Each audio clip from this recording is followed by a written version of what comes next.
রাজধানীর রামনগরের নিবেদিতা ক্লাব এলাকায় গতকাল গভীর রাতে এক রিকশা চালককে বেধড়ক মারধরের অভিযোগ উঠল একদল যুবকের বিরুদ্ধে। আক্রান্ত রিকশা চালক দিদার হোসেনের অভিযোগ, রিকশায় ওঠার পর অভিযুক্ত যুবকরা প্রথমে তার নাম জানতে চায়। নাম বলতেই তিনি মুসলমান সম্প্রদায়ের অন্তর্ভুক্ত। এই পরিচয় জানার পরেই শুরু হয় মারধর। অভিযোগ, কোনো রকম প্ররোচনা ছাড়াই তাকে এলোপাথারি মারতে থাকে যুবকরা। গুরুতর আহত অবস্থায় কোনো রকমে প্রাণ বাঁচিয়ে পশ্চিমে আগরতলা থানায় গিয়ে লিখিত অভিযোগ দায়ের করেন দিদার হোসেন। ঘটনাকে কেন্দ্র করে আজ কংগ্রেস দলের বিধায়ক সুদীপ রায় বর্মন রামনগর আউটপোস্টে যান। সেখানে দায়িত্বপ্রাপ্ত ওসি এবং পশ্চিম আগরতলা থানার ওসির সঙ্গে বিস্তারিত আলোচনা করেন। থানা সূত্রে আশ্বাস দেওয়া হয়েছে, ঘটনার সঙ্গে জড়িত দোষীদের অতি সত্বর চিহ্নিত করে গ্রেফতার করা হবে। এদিকে ঘটনার প্রতিবাদে আজ কিছু সময়ের জন্য এলাকাবাসীর পক্ষ থেকে রাস্তা অবরোধ করা হয়। ঘটনাকে কেন্দ্র করে এলাকায় চরম উত্তেজনা ছড়ালেও বর্তমানে পরিস্থিতি নিয়ন্ত্রণে রয়েছে।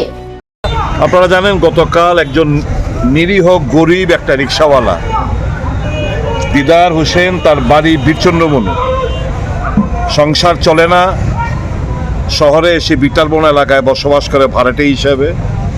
সারাদিন সকালবেলায় বেরিয়ে পড়ে রিক্সা চালায়। গতকাল রিক্সা চালিয়ে সে ভোরবেলা থেকে রিক্সা চালিয়ে রাত্রেবেলা অবধি 1400 টাকা রোজগার করেছে। 200 টাকা রিক্সার মালিক, সে মালিককে দিয়ে সে যখন বাড়ি ফিরছিল বাঁধের পাড় দিয়ে তার ভাড়া বাড়ি বিটালবনে যাবে, তখন দিদার হোসেনকে দেখে জিজ্ঞেস করলো নাম কি। বললো আমার নাম দিদার হোসেন। এই মুসলমানের বাচ্চা, তার মার। তাকে ওখানে একটা বালুর জমা ছিল রাস্তার পাশে, তাকে প্রথমে বালুর মধ্যে চাপা দিয়ে দিয়েছিল। তারপর সে কোনো মতো ওখান থেকে ওঠার পর বেধড়ক তাকে মারধর করা হয়েছে এই মর্মে যে সে একজন মুসলমান, মুসলমানকে থাকতে দেওয়া হবে না। যেরকমটা বাংলাদেশে মৌলবাদী শক্তিরা হিন্দুদের উপর আক্রমণ করছে, এখানেও ঠিক ভারতবর্ষের মধ্যে মৌলবাদী শক্তি যারা আরএসএস এর বিচারধারায় বিশ্বাস করে, তারা এই নিরপরাধ নিরীহ একজন লোককে, গরিব লোককে, সে মুসলমান বলে তাকে বেধড়ক কালকে মারধর করা হয়েছে।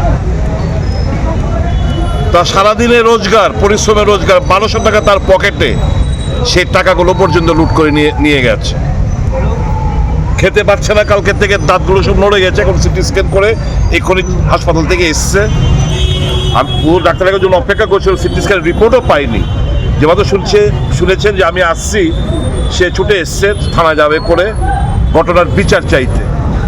আজকে এলাকাবাসী বিকালবেলাও এসছে, সকালবেলাও এসছে, এখনও এসছে। শুধু একটাই, যারা দোষী তাদেরকে গ্রেপ্তার করো, দৃষ্টান্তমূলক শাস্তি দাও, যেন ছোঁয়াচে রোগের মতো এটা যেন না ছড়ায়। এটা রীতি টানতে হবে।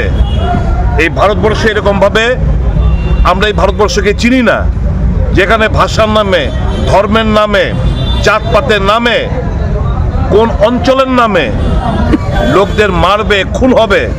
এরকমটা হয়েছিল দেরাদুনে, এঞ্জেল চাকমা, এরকমটা বিভিন্ন জায়গায় হচ্ছে। তো ওই মৌলবাদী শক্তি যারা বাংলাদেশে করছে, এদের মধ্যে আমাদের আগরতলা কিংবা ভারতবর্ষের মধ্যে